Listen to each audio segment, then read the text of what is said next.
Eu já tô acostumado com essa música, sabia? Olá, olá, olá. Eu adoro a nossa vinheta. Nossa vinheta criada pelo Alan.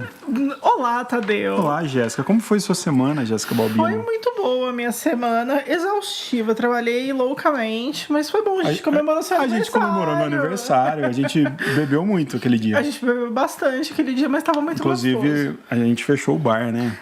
Bom, mas a gente faz isso mesmo, né? De maneira geral. Inclusive, a gente grava esse podcast tomando chopp. A gente tava um tempo sem gravar, uma semana já, né? Já fazia mais de uma semana que a gente não gravava. O último semana passada a gente não gravou. Não gravou, é. E eu aí sinto saudade. Eu sinto falta de gravar o podcast. Eu também, mas foi muito boa. Os dois últimos episódios foram legais demais, né? Com o Mark e depois com a Dana.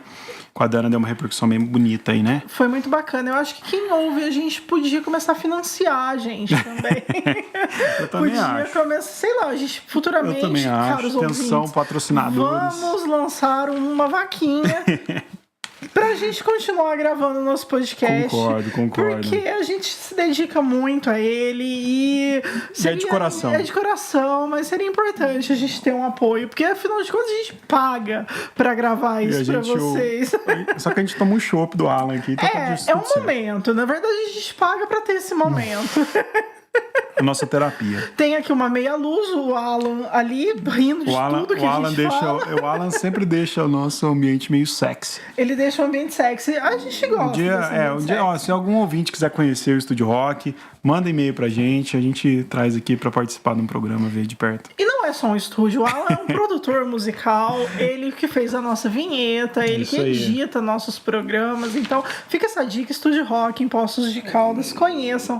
Mas, Tadeu... Estamos começando uma temporada no Rabiscos. Estamos começando uma temporada. É a nossa Fale-me primeira temporada. É a nossa temporada Margens, Vozes de Mulheres na Literatura, fazendo jus ao Margens, que encabeça este podcast, que é o meu projeto, do qual você também faz parte. Tamo junto. Que a gente tem aí múltiplas linguagens, e esse podcast surgiu daí.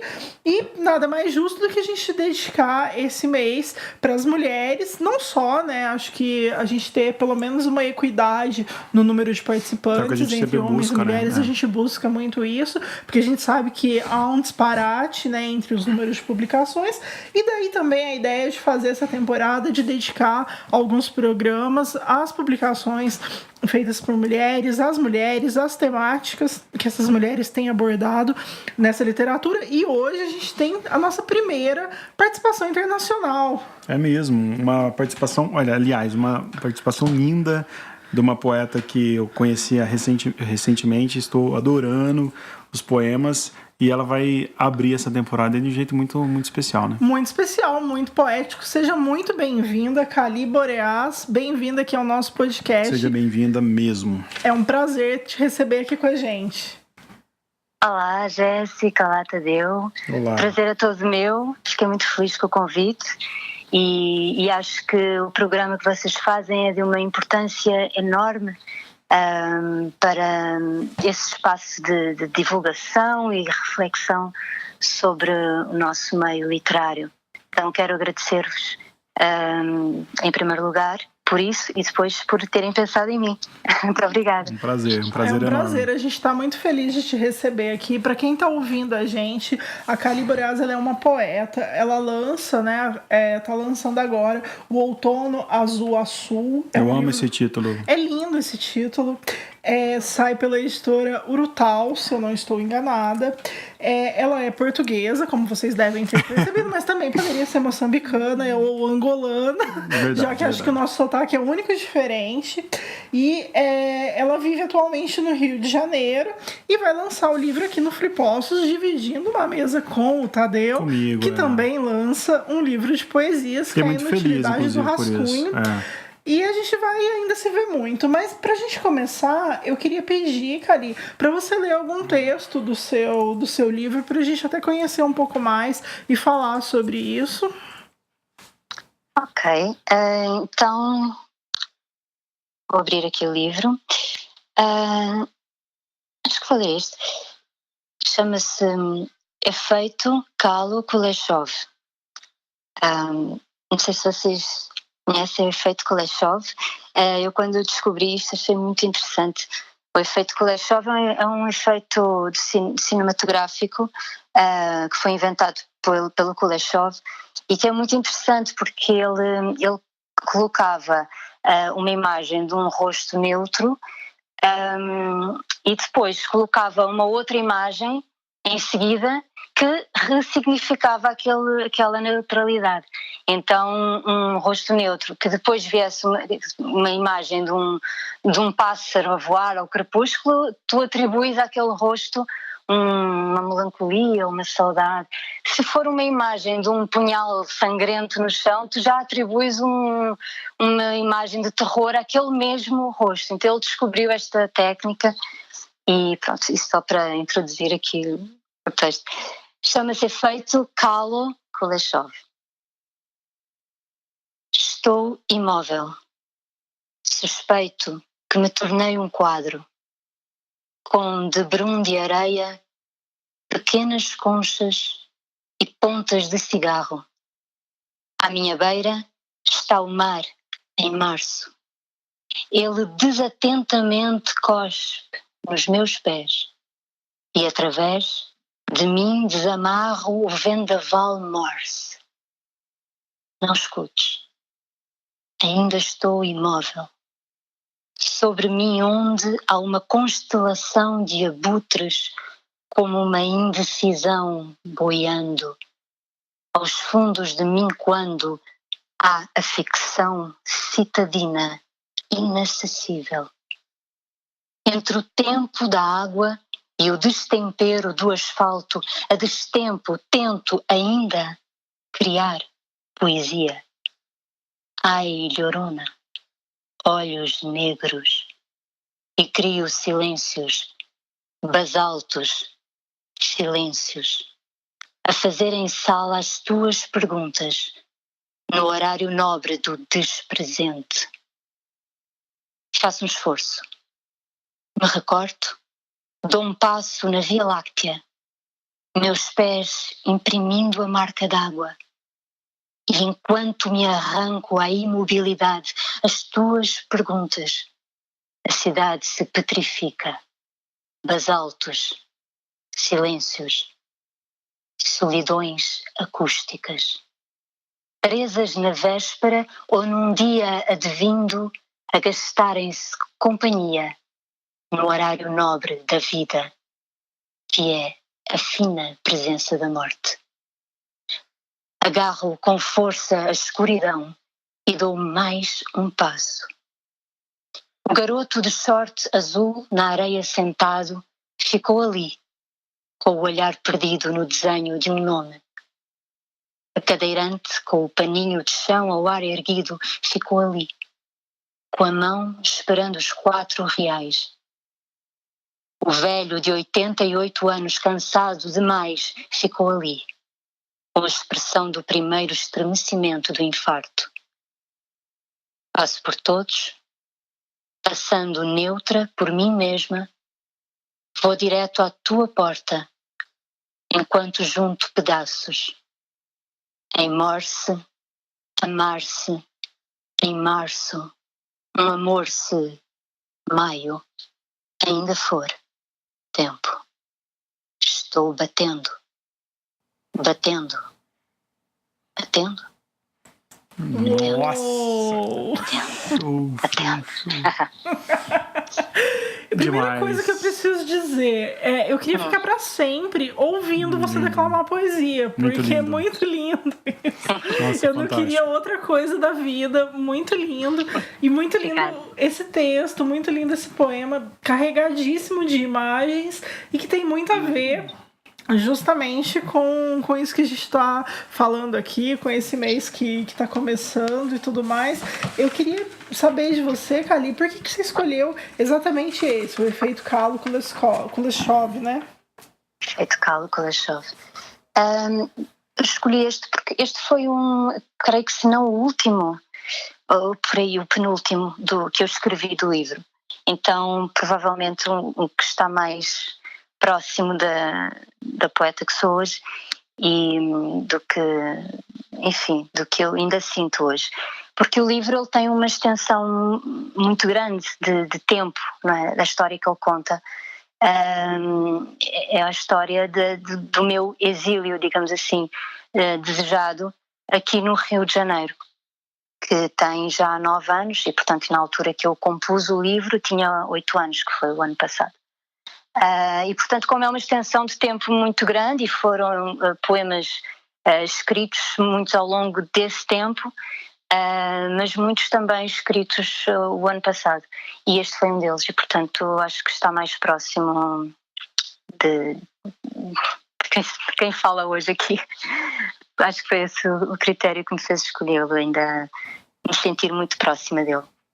Entendi. Você falou que ele é mais próximo da poeta que você é hoje. Como é que foi esse processo de construção dessa poeta que fala com a gente aqui hoje, da Kali Boreas, desse livro, assim? Como é que se deu isso de acordo com a sua vida?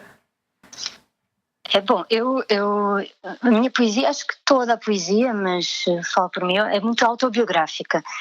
Então a minha matéria, o meu objeto vamos lá, de escrita é a minha própria vida, o que me acontece, o que eu vou sentindo e pensando e descobrindo e sofrendo. Então, assim, o que eu fui escrevendo nunca é muito racional. Nunca é muito pensado em termos de vou fazer um estilo, e portanto é normal que em 9 anos tenha mudado muitas vezes, e eu procurei, isso é uma das coisas que eu pensei, será que faz sentido juntar tanta coisa diferente, mas depois eu achei que sim, porque a proposta do livro é justamente essa travessia, esse Atlântico, não é? Fazer essa ponte entre os dois países o tempo todo, essa travessia, sempre em 2 sentidos, norte-sul, sul-norte, e portanto tem esse movimento de onda, e como tem esse movimento de onda, de flutuação, eu achei que podia ficar interessante plasticamente também essa diferença de estilos. Então há uns poemas que são mais, eu diria, de um lirismo íntimo, viajante, e tem outros mais da rua, mais vagabundos, mais de uma ocupação poética da cidade. Eu acho que este está mais inserido nessa segunda fase. E portanto o livro vai tendo essa conversa entre esses 2 estilos, e eu quis aceitar isso, e quis aceitar essas várias poetas que foram me habitando e me expressando, porque justamente quis que fosse um livro que contasse essa história desses 8 anos, de uma portuguesa a vir para o Brasil, que é uma história de muita... Se eu tivesse que dar um tema, seria a clandestinidade, que não é uma clandestinidade de documentos, não é? De imigração, mas uma clandestinidade do ser, né? Do ser desenraizado, do ser num lugar de erro, que é esse exílio, ainda que ele seja uma busca, né? Que seja um desejo. A clandestinidade do artista atrair o burocrata que temos em nós, não é? E que de certa maneira é o que se espera de nós, não é? Esse burocrata que paga as contas e tudo mais. Então essa minha vinda para o Rio de Janeiro teve essa traição, digamos assim, e também a clandestinidade do amante, não é? Desse ser que ama e que não pode amar por vários motivos, e isso tudo está muito emaranhado no livro. Então acho que foi esse o fio condutor que eu busquei na hora de o compor, porque isso foi o que realmente mais marcou esses anos. E como é que... Desculpa, Tadeu. Não, pode falar. Não pode perguntar. Não, eu queria saber como é que foi publicar isso nessa clandestinidade que você fala, porque ele é seu primeiro livro e pelo que eu entendi, ele foi publicado primeiro aqui no Brasil. Então, como que foi dar corpo, dar voz a isso tudo que você sentia nesse livro, estando num país que é muito próximo do seu, foi colonizado, enfim, por Portugal, mas não é o seu país de fato, fato, enfim, você tá em outro estado no sentido de estar fora, enfim, de estar vivendo uma outra coisa diferente daquela que, sei lá, você vivia em Lisboa. Na verdade, a edição ela é luso-brasileira, então ela foi publicada simultaneamente nos dois países e por acaso acabei por lançá-lo primeiro lá, porque eu fui passar o Natal lá e acabei por lançá-lo lá primeiro, né, na minha terra, em Santarém, e depois em Lisboa e no Porto, e só depois é que voltei e lancei aqui no Rio. E pronto, e agora vou lançar no Filipócio e depois em São Paulo. Mas em relação ao que perguntaste, eu vejo muito como esse lugar de erro, né, que eu falei. Eu dou-lhe uma importância extraordinária, porque estar no exílio é um erro, né? É estar errado de alguma maneira, no lugar errado, né? E o erro é algo maravilhoso para a poesia. A gente tem muito medo do erro e na verdade acho que não devia, até na vida, né? Acho que na vida também o erro muitas vezes pode sinalizar um ponto e vírgula para pausar, ou uns 2 pontos para prestar mais atenção em algo que é necessário, ou mesmo fazer um parágrafo para nos levar repentinamente para um outro lugar. Enfim, mas principalmente na arte eu acho que o erro é algo maravilhoso. Por exemplo, às vezes eu vou na rua e parece que escutei alguma coisa extraordinária e depois há aquele delay, não é, do cérebro, que depois ele diz-me, não, o que escutaste foi isto, é uma coisa absolutamente banal. Mas aquela primeira coisa insólita que eu escutei erradamente, aquilo é extraordinário e aquilo muitas vezes eu uso na poesia. Outras vezes, por exemplo, no outro dia eu sigo uma conta de poesia romena, porque eu falo romeno também, e no Instagram, e estava a passar aquela coisa do dedo a passar e de repente, rapidamente, parecia-me que li olhar pela janela tornou-se um lugar.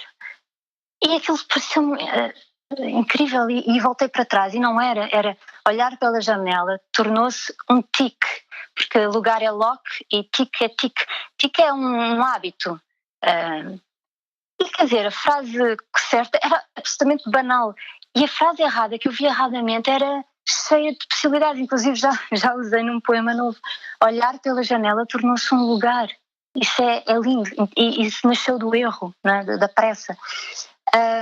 Às vezes também, como eu traduzo, né, uma tradução literal é um erro crasso e às vezes é muito mais interessante, não é? Nós não vamos usar ali, mas fica na cabeça para... Enfim, esse lugar de erro é muito rico, né? E aqui entra a importância do exílio, porque o exílio, o que acontece? Nós, distraidamente, o que vemos é quase sempre muito pouco. Porque está sempre dentro de 2 margens, entre aquilo que nunca vimos e aquilo que vemos sempre. Porque aquilo que nunca vimos, como não está nas nossas estruturas mentais, normalmente acabamos por não ver mesmo. Até há aquela velha história de que quando os portugueses chegaram à costa do Brasil, que os índios não conseguiram ver as caravelas, né? Eles viram uma ondulação no mar diferente, mas como as estruturas mentais deles não integravam, não concebiam aquela figura da caravela, eles não viram. E por outro lado também, quantas vezes não nos acontece aquilo que vemos todos os dias, às vezes a gente não vê, né? Ou a cor do olho de uma pessoa com quem a gente cruza todos os dias, mas qual é a cor do olho mesmo? Ou a cor do tapete da sala que a gente passa todo o dia, depois de repente, mas qual é a cor? Então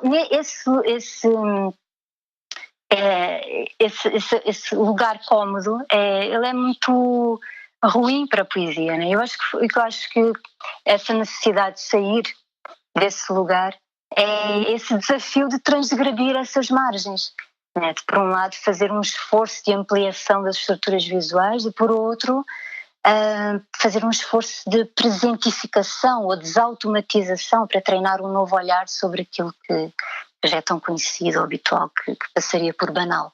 Então, quando estás no exílio, já automaticamente perdes uma das margens, porque já não estás no teu habitat natural, então quase nada é banal. E por outro lado, como estás num lugar novo, o instinto de sobrevivência aflora-se muito mais e portanto o teu olhar é necessariamente mais atento aos perigos o tempo todo. E então ficas com as antenas maiores para captar, né, o que potencialmente passaria despercebido. Então esse lugar de exílio, de erro, é muito rico para mim. Eu acho que foi muito isso que eu busquei ao sair de Portugal, e eu já escrevia poesia antes, mas foi outra poesia que nasceu aqui, né? desse lugar, justamente. Acho que é esse lugar de ser estrangeiro, esse olhar que Sim. a gente tem só quando a gente é estrangeiro em algum lugar, seja ele qual for, né? Que de repente é um olhar de deslumbramento, é um olhar Exatamente, um de espanto. Né? de espanto. E é curioso porque quando tu sais do teu lugar, né, do teu lugar de nascimento, digamos assim, e te tornas estrangeiro num outro lugar, tu automaticamente te tornas estrangeiro também naquele teu lugar.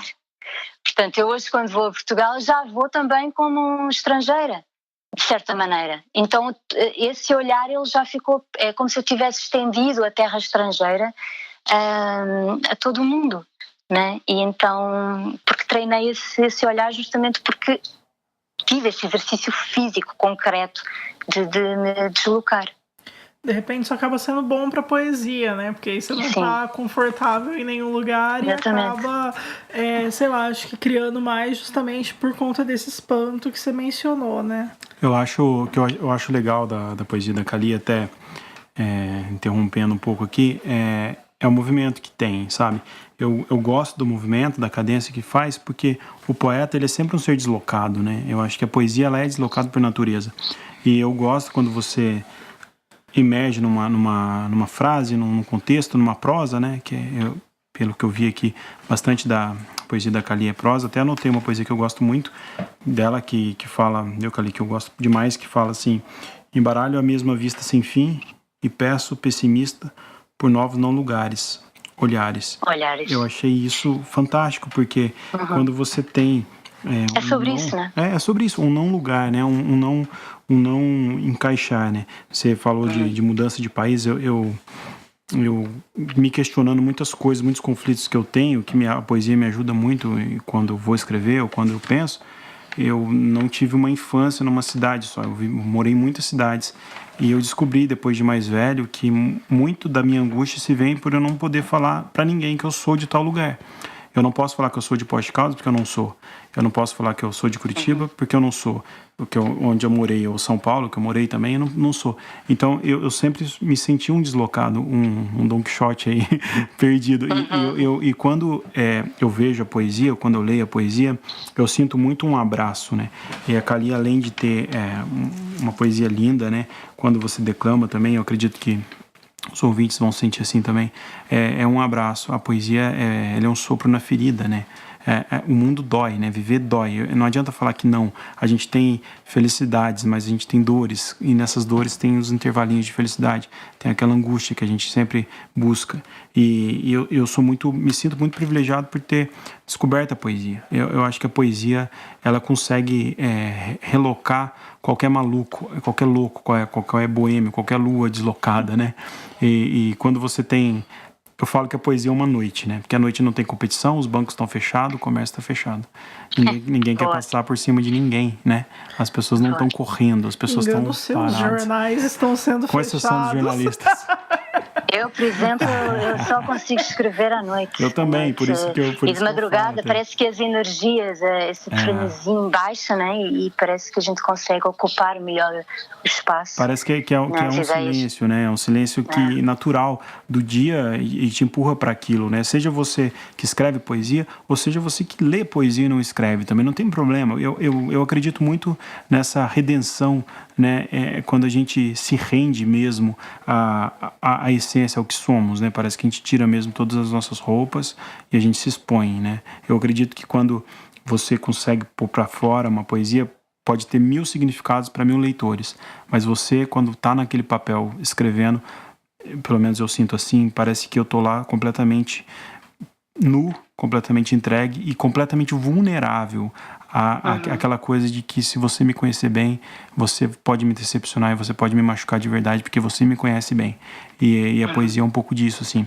Eu até quero fazer um gancho aqui, que você está há 9 anos no Brasil. Como que é a sua relação, porque você, né, europeia, vem de Portugal, como que é a sua relação com a poesia latina? O que você sente? Você lê poetas latinos também? Eu falo porque eu sou apaixonado, mas você lê poetas latinos, você sente essa diferença das nossas temáticas aqui, ou até mesmo eventuais saraus ou eventuais poetas brasileiros também, não só os brasileiros, mas todos os latinos? De temáticas, nunca pensei muito assim sobre uma possível diferença de temáticas. A diferença mais aparente e visível, né, que eu sinto é da própria língua, né, da própria construção, e que é uma coisa que eu busco, se possível, uma utopia, uma língua comum, né? Uma poesia que possa parecer tanto muito portuguesa quanto muito brasileira. Eu tenho procurado um pouco esse lugar, mas sim, claro que me interessa imenso. Eu sou uma vagabunda da poesia, eu leio tudo que aparece à frente e é aquela coisa, né, que hoje em dia que fica posta no Facebook e depois a gente vai para o link e não sei o quê. Eu estou sempre com umas 30 janelas abertas no computador a ler tudo e mais alguma coisa. Nossa, eu sou assim também. E eu estive também agora em Guadalajara em novembro, na feira no México, e também vim cheia de carregada de livros de poetas da América Latina espanhola, né? Que era uma coisa que também me faltava ter, e claro que sim, essa conversa é muito importante, né? Com quem está a escrever hoje em dia. Interessa-me muito isso. Claro, gosto de ler os clássicos e tudo, mas principalmente essa conversa com quem está a pensar ao mesmo tempo que eu o mundo. É muito rica. Eu tenho uma certa resistência a ler fora de uma língua que eu conheça. Ou seja, a ler tradução de poesia. Tenho alguma resistência. Então eu leio, e o universo da poesia, a língua portuguesa é gigante, portanto quase não sentimos falta, mas leio poesia em espanhol, poesia em romeno, inglês e francês. Mas assim, por exemplo, outra poesia, uma língua que eu não entendo, tenho alguma dificuldade justamente porque eu ligo muito a poesia à língua, né? À linguagem, às letras. É uma relação física. E felizmente temos esse universo enorme da língua portuguesa e da língua espanhola, que é muito próxima, para podermos navegar sem sentirmos muita falta de nada, né? Quase que o mundo todo cabe aqui. Tá, Kali, eu queria te perguntar uma outra coisa que é em relação à oralidade, porque eu acompanhei um pouco aqui do seu trabalho, o seu site, aí eu vi que você tem vários videopoemas e você declamando, igual eu comentei, é uma coisa que eu tinha vontade de ficar ouvindo assim por muito tempo, porque pra mim, pessoalmente, a poesia ela ganha um outro contorno quando ela é declamada, né? A literatura em si, mas especialmente a poesia, né? Essa poesia da voz, essa poesia da fala, essa poesia que é muito mais viva do que o que está ali impresso no papel ou numa tela, enfim, que a gente tem a possibilidade de ler. E aí eu queria que você falasse um pouco dessa tua relação, em que momento que você resolveu fazer os videopoemas, por que você quis fazer isso, como é que isso chega para você enquanto poeta? Bom, eu sou atriz também, então esse trabalho da palavra é muito intrínseco, né? Então é quase uma necessidade. Eu, quando escrevo mesmo, eu já estou a dizer o poema de alguma maneira, né? Eu não considero um poema terminado se eu não o disser. E dizer de uma maneira quase como se eu estivesse a sussurrar, a falar, não um dizer declamado. Acho que o poema tem que ter essa potência de ser sussurrado, de ser uma conversa. Então isso para mim é vital, para a minha poesia. Minha intenção é fazer videopoema de todos. Eu acho que eles ganham outra vida, porque poema é música, né? E a voz atribui essa música àquelas palavras. Então é uma coisa que realmente tenho procurado fazer e a própria coisa da imagem, né? Como a minha poesia ela é muito ligada a esse lugar de exílio, então ela é uma poesia muito de flânerie, né, pela cidade. Há muitas referências mesmo geográficas no livro a bairros e lugares do Rio, né? E portanto essa parte da imagem, né, do que os olhos veem quando um poema nasceu, ainda que não escrito ainda, né? Tem um momento em que o poema nasce, em que há qualquer coisa que a gente vê, é quase uma visão, um sentimento. É muito breve esse momento em que um poema nasce e depois a gente vai mais ou menos psicografá-lo a partir desse momento. Mas o que os olhos estavam vendo, e então eu saio por aí muitas vezes e vou filmando aquilo que estou a ver e que faz nascer, que gera esses poemas. Então faz muito sentido. O videopoema ele é vivo porque ele de facto está a captar a imagem que os meus olhos viram quando aquilo nasceu, aquela ideia, aquela necessidade de falar alguma coisa. Eu acho legal o vídeo poesia, as imagens também que complementam um poema, uma foto, porque aproxima muito, porque a gente não pode esquecer, eu sei que a gente está numa bolha, né, que é por um momento a gente começa a achar que todo mundo lê, né, que todo mundo gosta de literatura, que todo mundo gosta de poesia, porque as pessoas com quem a gente tem do lado gosta, mas a gente não pode esquecer que a maioria das pessoas não lê, e quando você sai às ruas, quando, sei lá, eu vou à escola, eu faço algum projeto social, e eu começo a ver esse distanciamento visceral da literatura, onde as pessoas passam a ter apenas aquela corrida do rato, né? Aquela corrida que não chega a lugar nenhum, deixa a arte de lado, né? Nós temos hoje um governo que está se lixando para a cultura, nós temos pessoas que estão falando, não tem que ter cultura enquanto não tiver hospital, toda aquela discussão que é muito maior do que isso, é muito mais profunda do que isso, mas eu acho que a poesia e a fotografia, a poesia em vídeo, né? Mesmo a pessoa que não lê, a pessoa gosta de ouvir história. Todo mundo gosta de ouvir história. Você quer chamar a atenção de alguém que está disperso, começa a contar uma história. Aproximas, né? Aproximas do humano, né? Não fica aquela coisa justamente, aproxima qualquer elitista. público, né? Exatamente. Isso, sai desse mundo intelectual também, porque a poesia também tem muito disso, né? O leitor de poesia, a pessoa que compra um livro de poesia, geralmente ela está acostumada a ler coisas densas, está acostumada a ler poemas arcaicos também, clássicos também.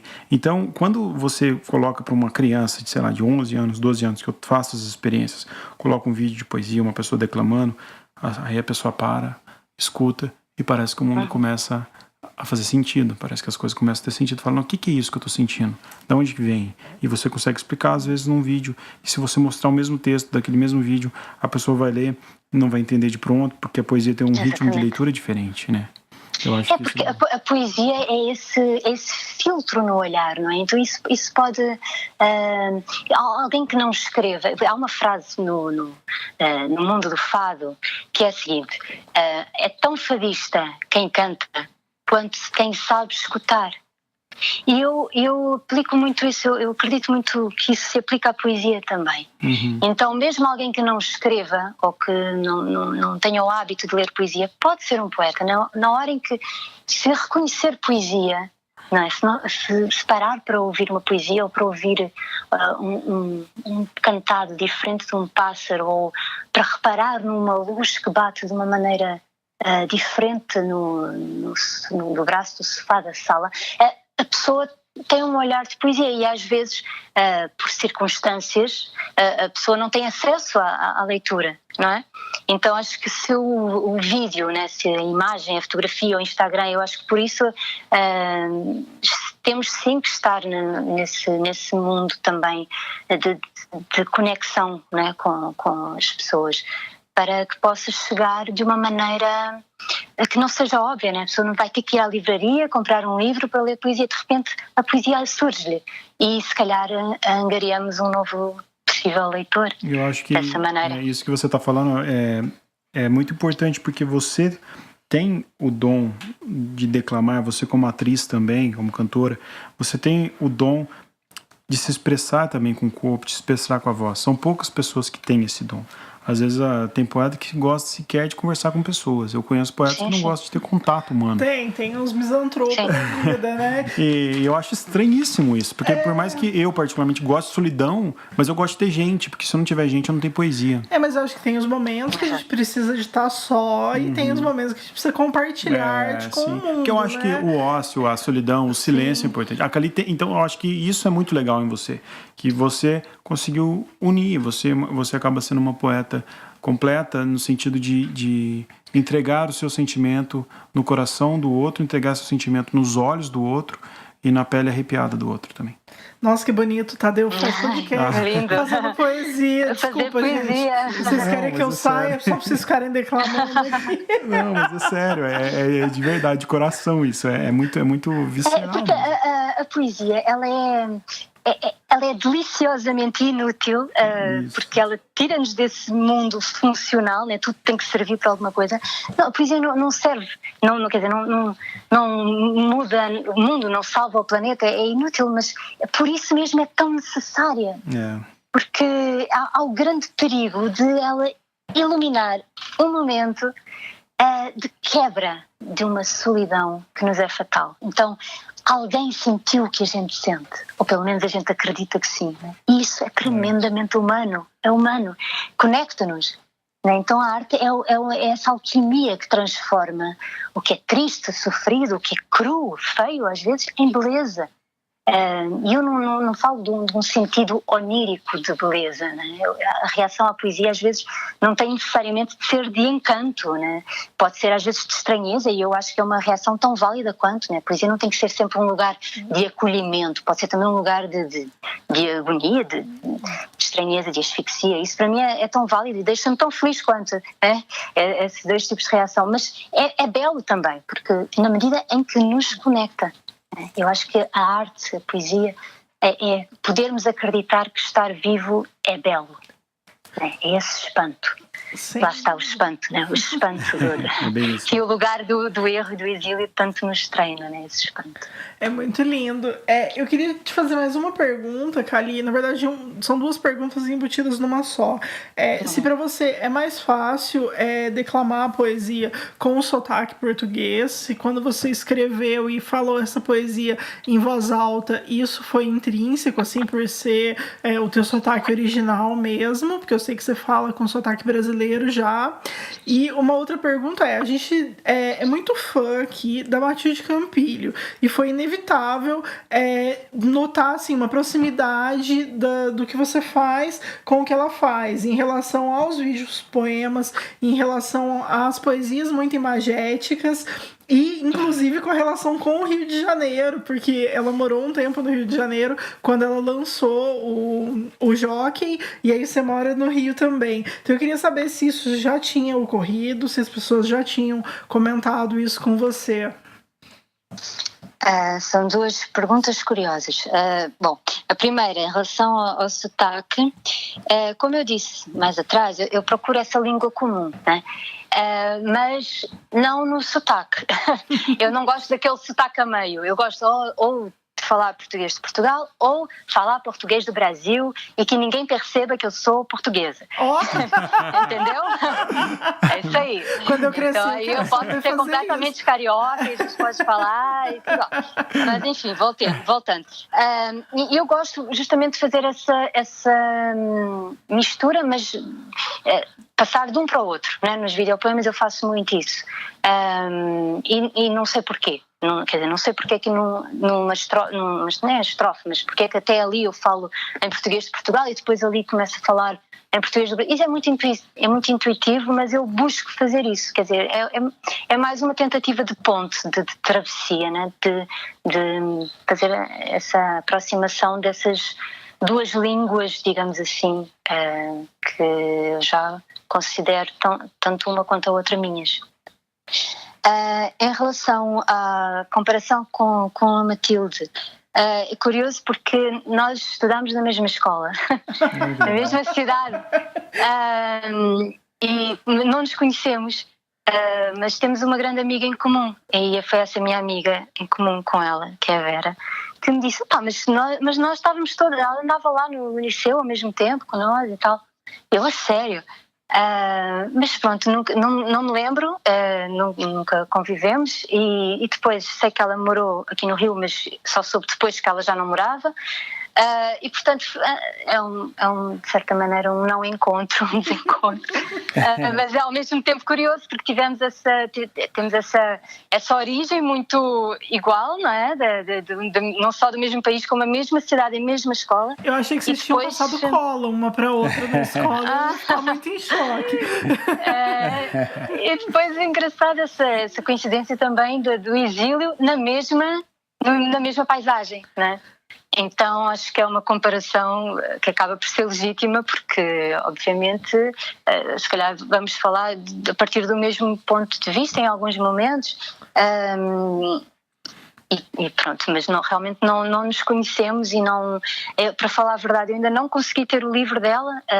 Em algumas situações já procurei, não encontrei, enfim, o que li foi coisas pela internet e pronto, e claro que gosto muito, mas não já não sei qual era a pergunta exatamente. A Matilde fez muito. A Matilde porque mesmo. Quando ela veio pro Brasil, ela estourou mesmo quando declamou vídeos, e na Flip, foi muito famoso. Sim. As leituras dos textos que ela fez. Porque na verdade então, foi bem era isso, muito bonito porque ela gravava vídeos e gravava as poesias para mandar notícias do que ela estava vivendo no Rio para Portugal, e aí eu acho isso muito bonito. Foi bem legal. E aí tem muito a ver assim com isso que você faz, e é uma comparação muito respeitosa, na verdade, porque a gente gosta muito da Matilde, a gente já quer esse encontro. Então, Matilde, se um dia você ouvir a gente, se encontra com a Cali, vamos fazer isso. Legal. Vamos ouvir poesia com esse sotaque, por favor, a gente quer muito isso na vida. Por favor. Mas é brincadeira, mas Há de acontecer. Por favor, a gente tem esperança que isso aconteça.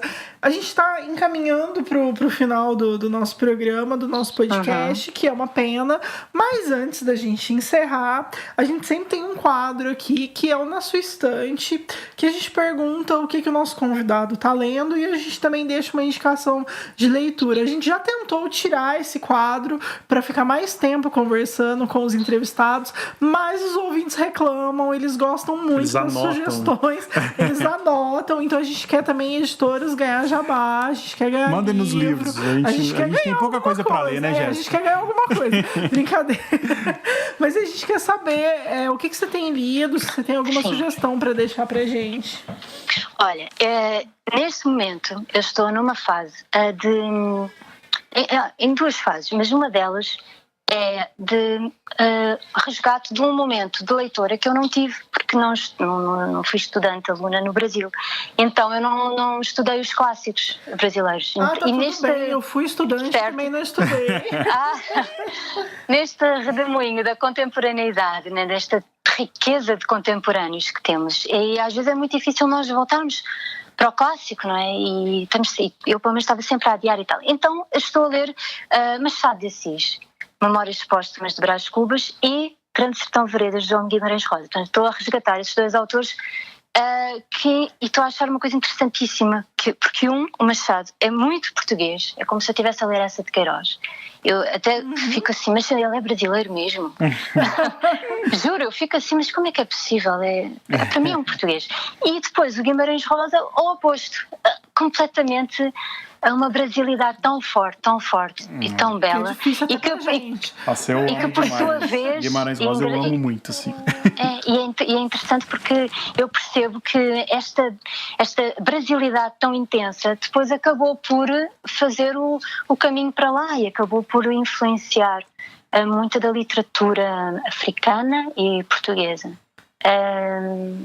dos últimos tempos também. Então é interessante ver este retorno, né? esta travessia sempre. Pronto, portanto esses dois eu vou lendo um, vou lendo o outro, e depois também estou a acabar um livro de contos do Agualusa, que é Passageiros em Trânsito. Lá está, isto é a minha outra obsessão do momento, que é o exílio e o trânsito.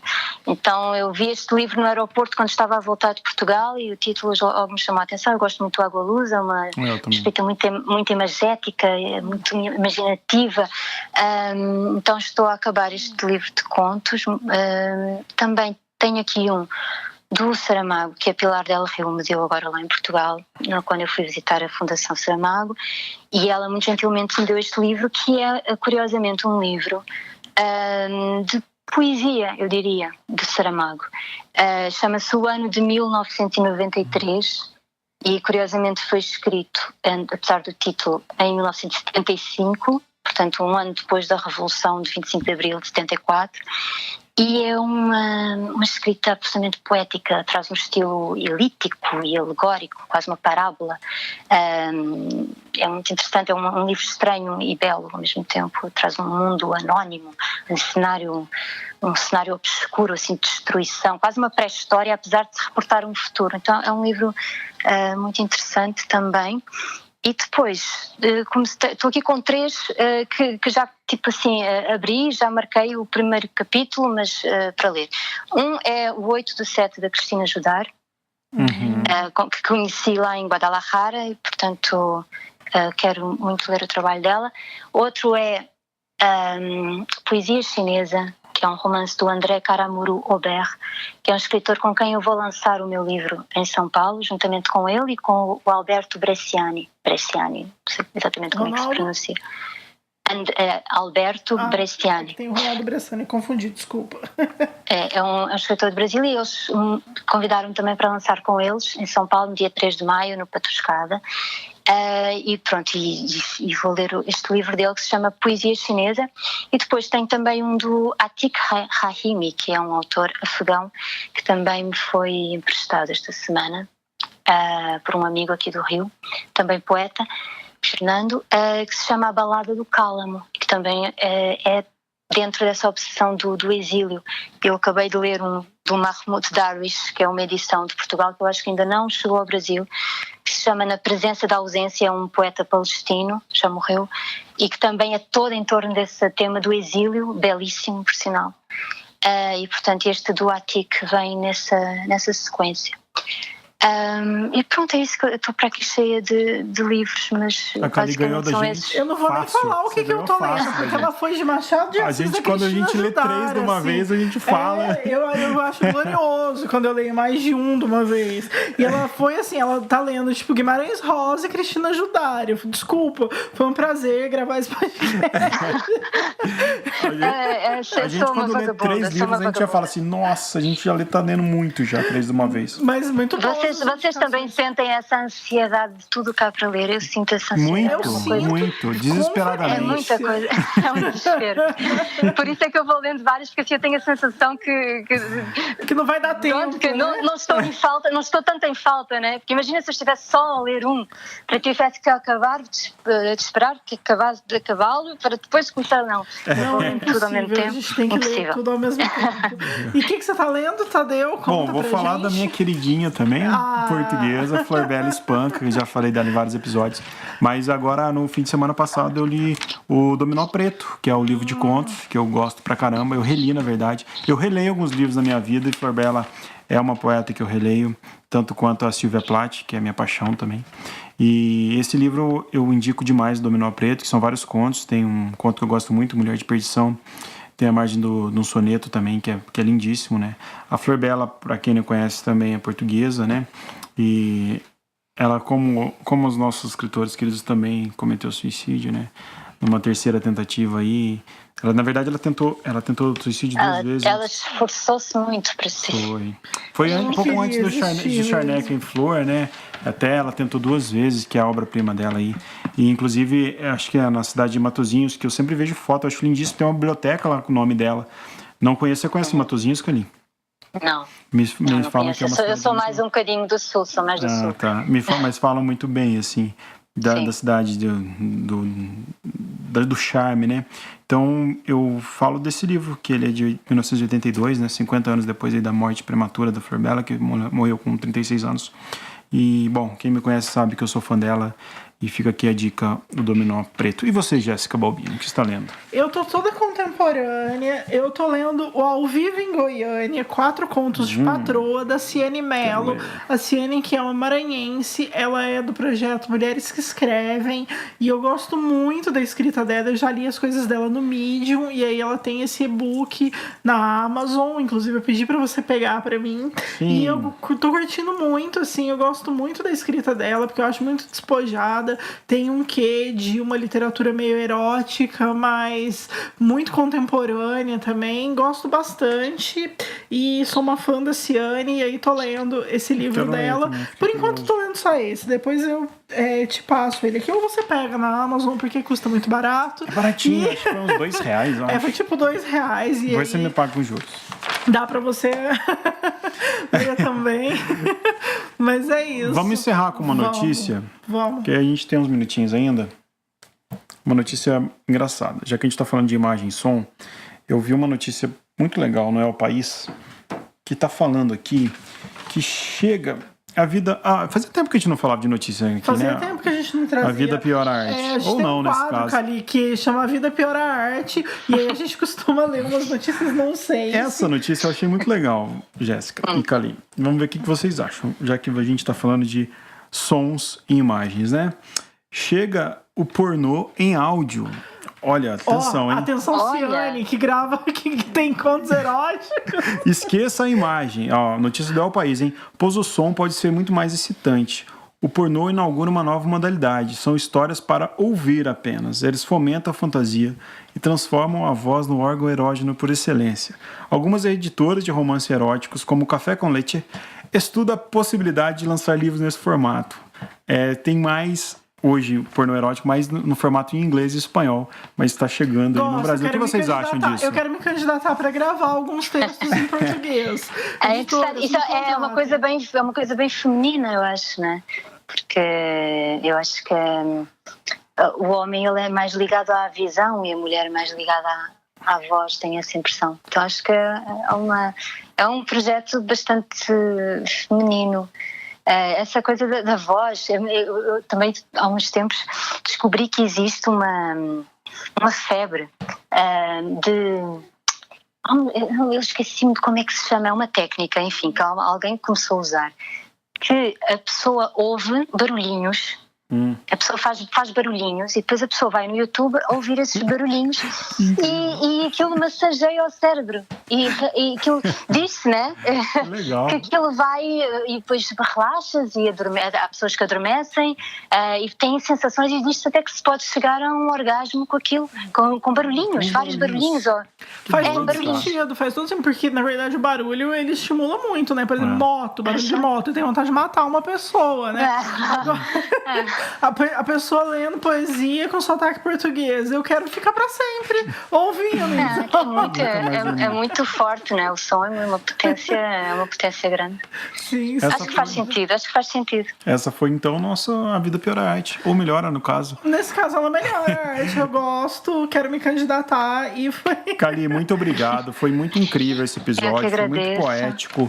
Eu acho que a gente tenta aí, cada episódio, dar uma vida diferente pro Rabiscos, e a gente ficou muito feliz com a sua participação, e já fica aqui o convite de você participar de novo, eventualmente com outro tema, ou quando você vier a postos, né? Quem sabe a gente grava mais um episódio. Sim. Vai ser bom que logo a gente vai se conhecer pessoalmente também, nós três aqui.